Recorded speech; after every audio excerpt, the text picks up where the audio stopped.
All right, this is going to be first video, two-part series of the version 2 intake scoop setup. So as you guys know, I have a pretty decent amount invested in terms of getting air in and out. Always kind of looking for new ideas, new content, things like that. Well, it just so happens to be that I was looking at something underneath the bike, thinking about a patch panel, then it kind of dawned on me.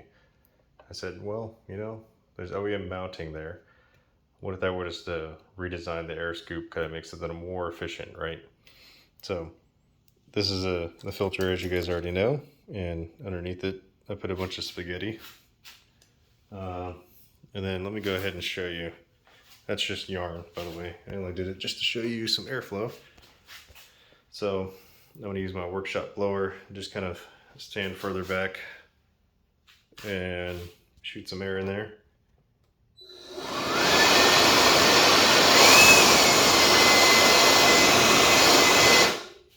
Now, that's just to kind of mimic, right, some of the airflow that would actually get up to the filter. Now, how much of that is actually bleeding through up in like these spaces, for example? Not 100% sure, but I do know for sure that there is airflow that comes out of here.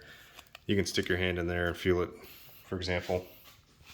Now, this here is version 1, and I was pretty much just walking through a junkyard with a buddy of mine, saw this on a car, and I said, you know what, that looks small enough to where I could chop it up and use that.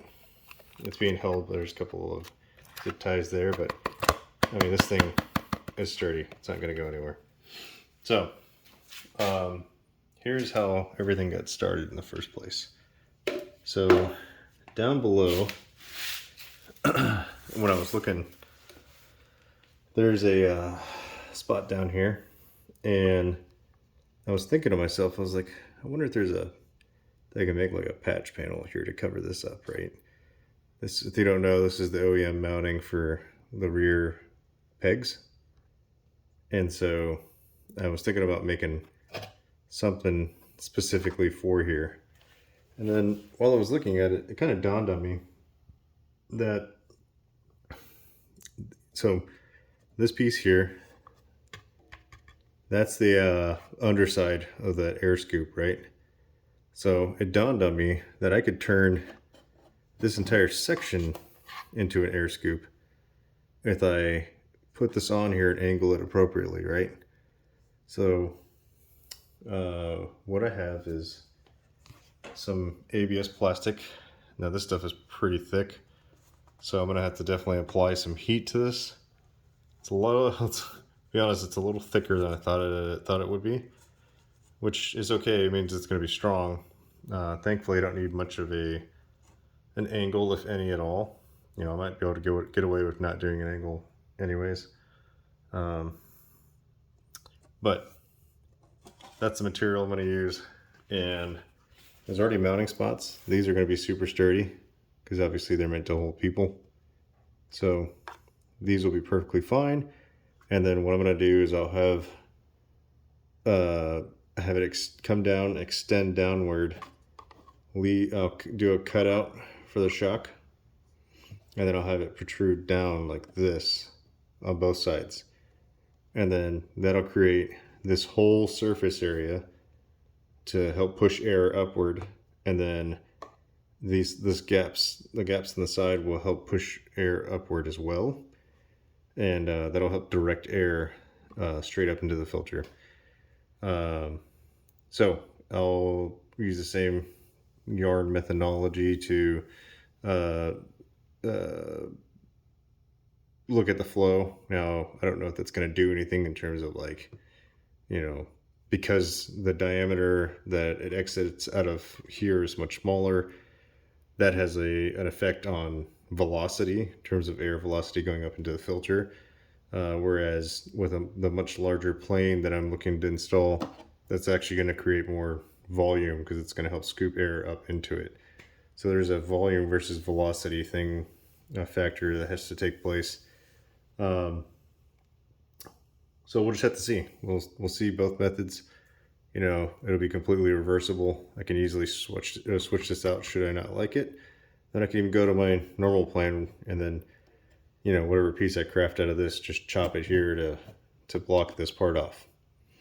So here is what we are currently working with. So let's I'll set this down here. So this is kind of what I've got started. I got two pieces that I'm using to make a template. This is cardstock. And then I need to do a little bit more for this bottom section here with the cutout. And then from there, I can tape all of this together and check for fitment. So I'll take this piece here, for example, and it's a little bit tricky to get in here. And then obviously these are kind of like that, right? And I'll adjust as necessary when installing, but that's kind of what we're looking like, both sides. Tape it all off, and then that should effectively make a much larger air scoop, because air scoop's good, but you know, the amount of surface area that it actually has isn't much. And then when you consider that it has to go through all of this, makes it a little bit more difficult too. So the more of a scoop that we have, the more likely we'll have air that gets pushed upward, up into the filter. I'm not worried about rain because I don't ride in the rain. I just don't like to do it anymore. I used to do it in Guam, and the roads are extremely slick there, and so, you know, I only ride in the rain if I absolutely have to, which is generally never, because I try to plan that stuff out. So I've even thought about, you know, here you could create more of an air scoop, but I don't know. I'm kind of against it because I feel like it would look a little silly at that point. So we're just going to keep it looking simple and hopefully not outlandish to where it sticks out. Anyways, let's look from the top before we end this. So you can see the bottom there. That's the bottom piece where it's protruding. And then obviously we're going to extend it out that way further. And then hopefully scoop up a lot more air. So that's where we're at for now. If anybody has any questions or anything like that, just let me know. And hoping to get this finished by this weekend. And hopefully have a video out on it next week. Thankfully I have a 4-day weekend, so this will help out. That's it for now. If you have any questions, as always, let me know.